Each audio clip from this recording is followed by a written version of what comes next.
I don't know who it was that told them this was behaviour that you could do. I really want to have cinema police. Yeah. Right, you go in there, and if the phone goes off, you get your money back and you're asked to leave. Yeah. Straight away. Any whispering, you go, if you whisper again, you know, if you're too stupid to be able to figure out the plot. yeah, just, they tell you what age you should be, right, to get that film. Yeah. That's it. If you listen and you're not eating and you're not talking, then you should be able to get a film. Well, I was in the cinema last night, and as I came in, there was a big queue, and as I came in, there was people there, taking a ticket, showing you to your seat. Now, when did it happen that I was no longer able to find my own seat at the cinema? Why is it that I can go in the daytime, I can find I'm left to fend for myself? But now it seems that on a Friday night, there's so many stupid people out there who can't find their decent seat. No, I think that is policing. I think that's to stop people thinking I'll just sit here and having to deal with it themselves. Because, I mean, if someone was in my seat, even if there was another seat, I'd go, well, no, that's mine.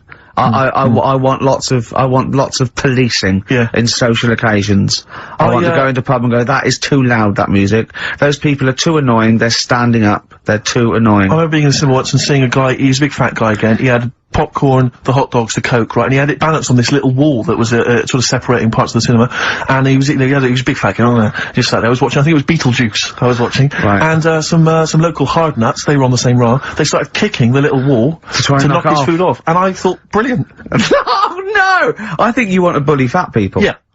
Play a record, Carl, it's getting really nasty now. Can I pick on you? 50 Cent, in the club. On XFM 104.9. I'm Ricky Gervais. With me, Steve Merchant and Karl Pilkington. Still arguing, this time about having help from your mum and dad. What do you think, Karl? No, I don't want this to turn into some sort of wacky type thing where we're pretending we're arguing. Yeah. Well, we're not pretending. We're not pretending, you are arguing. Yeah, I know, but people will think we're messing about. Oh, right? I wouldn't have thought so. We just need to, we can talk about it later, sort it out. Yeah, it's just that Carl's a little bit stressed. I'm not stressed, though. And he doesn't really understand that, you know, me and Steve have got lots of different jobs in the week, he's just got one job. Yeah, and we sort of rely on people getting messages to us, you know, as soon as they get them, you know, and not sort of deleting them from their phone selfishly. Yeah. Just things like that, you know, people being on the ball. Not just thinking about themselves all the time, not just thinking about number one. What do you think, Carl? Whatever. Do you know what I mean? Whatever. Don't get all maudlin again. Just having a little discussion. Yeah, this will annoy you. Guess what? Think of this, you little slaphead twat. Apparently, that's sewing his arse. Right, apparently, women can get bald treatment on the National Health Service, but men can't. What do you think of that? Do you think that's fair? Is that a fact? It's a fact. We should point out that Karl is, would you say balding? Yeah. Would that be fair? Well, either that or a wide parting. Yeah. He looks like Charlie Brown. He's got the same sort of hair arrangement as Charlie Brown. Yeah, he's I don't think Charlie was balding though, he was only about 10. Well, no, but he just had, like, a couple of things on top, and his hairdo, Carl's had a hairdo that keeps It's not a hairdo. No. What is it then? What is it? It just happened, I've told you. Noel was in, right, once. Noel who? Gallagher. Oh yeah. Right. Oh right, you're on first name terms. Right. And, from the hood, isn't he? And whoever was doing the interview said, oh, you know, what, will Liam be able to keep up that sort of hard attitude, right? Say when he gets older and he goes bald, and, you know, could he still carry off the sort of attitude that he's got? And he was like, no, he'd never have that style. He couldn't have that style that lad's got in there, and pointed at me. Yeah. I said, it's not a style. I said, I didn't go to the barbers and say, can you just, like, shave the top bit, leave the sides? Yeah. Can you move a little fire tuck? That's the way it is. Yeah. Right, and you were just saying to me, what would you do if you went back in time? I'd probably use a better shampoo.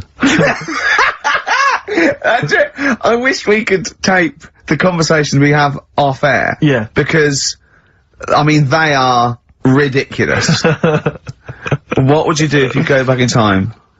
And the other stuff we were just talking about is, obviously, can't talk about. Can I just ask though, sorry, when did you start to notice it was disappearing?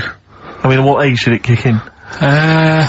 I worked a lot. You see, you'll be safe. Do you know what I mean? Your hair will stay there, but it's when I used to do a lot of hours working. And Yeah, you were stressed and things. Yeah. stressed out, and it just went. Well, I'm beginning to understand what stress is like, you know, because I'm not getting messages and stuff like that. But yeah. Yeah. But probably about, I don't know, 24. That's unlucky, isn't it? Something like that. And did you panic, or were you just quite Not bothered. Not bothered. He's not bothered. He wouldn't be bothered. I'm not bothered. But I don't think it's for someone who doesn't care about going bald or war or SARS or anything. You don't have to get stressed on a Saturday between 1 and 3. To be fair, you are worse than all those things. SARS has got nothing on you when you're in the right mood. But why is it alright for women then to, you know, have a wig? But I couldn't have one if I wanted one. Well, it's not a wig. They get bald treatment. They actually can get their hair replaced on the National Health, which might be anything, I suppose. Which might be wigs, which might be transplants. I mean, the only cure for baldness is a transplant, which they literally take follicles. They can get down to individual follicles now from the back of your neck, and you know it takes a long time, and you know, But people will know anyway, won't they? I don't know when it starts though. I don't know when it starts. Like now, if you started wearing a wig, people go, "Were you wearing a wig because you were bald yesterday?" Yeah. You can't start thinking, right, I'm gonna go bald in a year, I'll start wearing a wig now. That's the thing to do, isn't it? It is really, if you're that bothered, but I wasn't. I just thought, right, it's losing it a bit, shave the lot off. But did you know you had that round head underneath it? Did you know it was gonna be that funny though? You presumably worn a wig, wouldn't you, if you'd have known? Because I've never seen a head that round. I think the barber, when they did it, right, the woman said, you can pull that off, you've got a good shaped head for having it shaved. She said, that's a good head. Yeah, she looks like a tennis ball. You look like a tennis ball when you haven't shaved.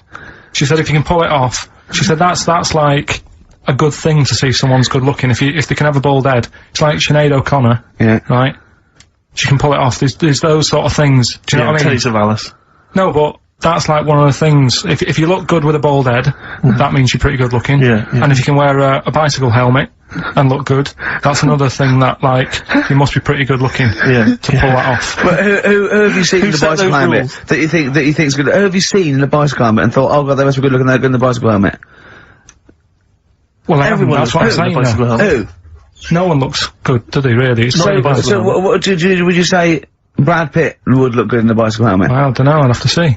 But I'm just saying that's like one of the two things, really, that's... And what blokes do you think look good bald? Who do you think would look good bald? Dunno, give me some names and I'll tell you whether they'd be alright if they're bald. George Clooney. No, I don't think he does. I don't think he would do. Who else? Well, this could run and run. Al Pacino. Yeah, he could probably pull it off. He'd probably look alright. Do you think he looks alright with hair then? Yeah. Oh. Well done, Rick. Sony Award-winning stuff. Play a record. And then the guy going, oh, he's stressed. Wild Wild Horses by the Rolling Stones on XFM 104.9. I'm Ricky Gervais with me, Steve Merchant and Karl Pilkington, little bald-heady Karl Pilkington. You quite like being bald, don't you? No fuss. Like I say, you know, I'll probably won't age for a bit now. Won't age for a bit? What do you mean you won't age for a bit? Because I already look quite old. I don't think so. Not with a hat on, you look really young. Yeah. Oh, I'm just saying, so I won't change that much. It's like that. I don't think there's anything wrong with it. I actually don't think, as long as you shave it, straight back, I can't have you on that. Nothing wrong with it. But that kid who had that aging disease, just shave her head. And she wouldn't age that fast anymore. Do you know what I mean? So this is the 5-year-old girl who had an awful disease where... Well, we don't know much about it, to be fair. No, we just know that you fell in love with the title of the programme, the girl that was older than her mum, right? And you were annoyed that people wouldn't serve her fags and alcohol. If she's, you know, she's living like an 8-year-old, let her have a fag. Doesn't that sum up this show, though? Carl's comment, we don't know much about it. Yeah. We're still willing to make comments about it, to discuss it in length and possibly make crass jokes, even though we're ill-informed, as ever. Yeah. Right, well, there's something for you, right? Go on. This is what I wanted to tell you about, right? Me. Yeah, face transplants. There's there's some kid somewhere, right, who had a bit of an odd-looking face. Right? A bit of a what? bizarre looking face. Yeah. And, there's a doctor somewhere who said I can sort that out for you. Right? Sure. And basically what they do is they've got to get a face off a dead person. Right. Sorry, just, in this documentary you saw, No, I did think this it was- documentary feature, say, John Travolta and Nicolas Cage? Was it that documentary you saw? Right, listen, you see, Go on. so, Okay, no, you can't get a face of a dead person, yeah, go No, on. sorry to dismiss the idea of face transplants out of hand. But go on. So, yeah, it's got to be a face of a dead body that isn't older than, like, 4 hours old. Right. 4 hours dead, whatever. They can take it off, fit it on the new face. That makes sense. But it's weird, not though, just isn't your face that you lose it, but it's the muscle tissue and bones, isn't it, when it's like disfigured? It could be through fire or whatever, or disease or so they can't just literally plonk a face on, they have to do something else, don't they? You're asking Carl like he's gonna know. I forgot then. He looked at was that in Russian? Yeah. I wish we could get him on telly just to show the look on his face when I said that. Yeah, It was brilliant, ludicrous. wasn't it? It was, you know when you go to a cat, hey, we want some food then? And he just looks at you and he Yeah. goes, it's almost like he can understand what we're saying. Go on. It's like if you had been caught holding a mallet over a dead body by the police. What I'm saying is, blankly, what I'm saying is, it would sort of work, yeah. If you peeled your face off and put my face on it, oh my god, why don't you and Steve, for an experiment, swap faces? And the great thing is, I wouldn't age. Yeah. Would you do that if it was safe? I think I'm getting the rough deal here, though.